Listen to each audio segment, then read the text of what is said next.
Kepala. Bukan. Ya, ikuti kakak ya. 1 ditambah 1 sama dengan 2. 2 ditambah 1 sama dengan 4. 4 ditambah 4 sama dengan 8.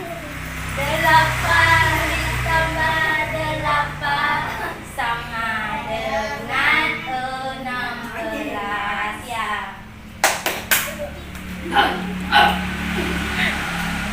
Kakak mulai. Kakak menyanyikan aturan yang pertama. Adik-adik tidak boleh saling mengganggu dan adik-adik harus tenang ya. Iya, Kak. Iya, Kak. Iya, Kak. Adapun dongeng kakak yaitu burung pipit yang bijak. Burung pipit yang bijak. Suatu pagi indah dengan matahari yang cerah, Pak Tupai mengunjungi kediaman Ibu Pipit. Pagi Ibu Pipit, salam Pak Tupai. Kemarin keponakanku mengunjungiku. Dia membawakan oleh-oleh yang banyak. Aku ingin membaginya untuk para sahabatku.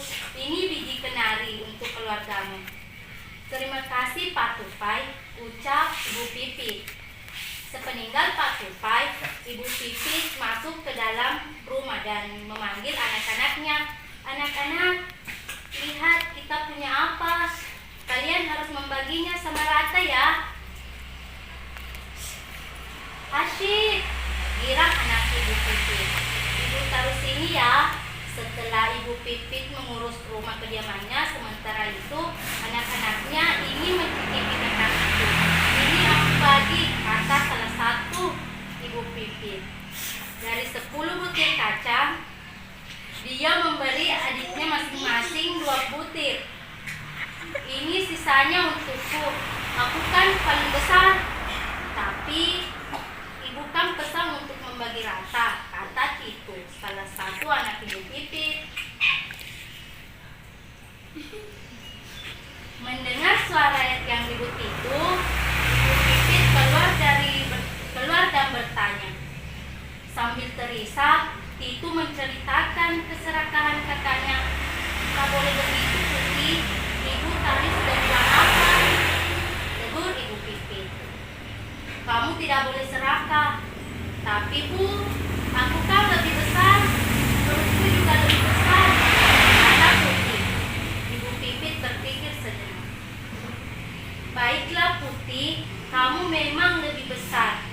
Kebutuhan makanmu juga lebih banyak. Tapi kalau cuma menurutkan keinginanmu dan perutmu, kita akan selalu merasa tidak cukup. Kalau begitu, ibu saja yang membaginya. Memang tidak akan memuaskan semuanya. Ibu beri 4 untukmu Putih, karena kau lebih besar dari adik-adikmu. Masing-masing mendapat 3. Kalian harus berbagi ya anak-anak, lanjut Ibu Pipit. Berarti enak dong jadi anak yang lebih besar, selalu mendapat lebih banyak makanan, akhiri Titu.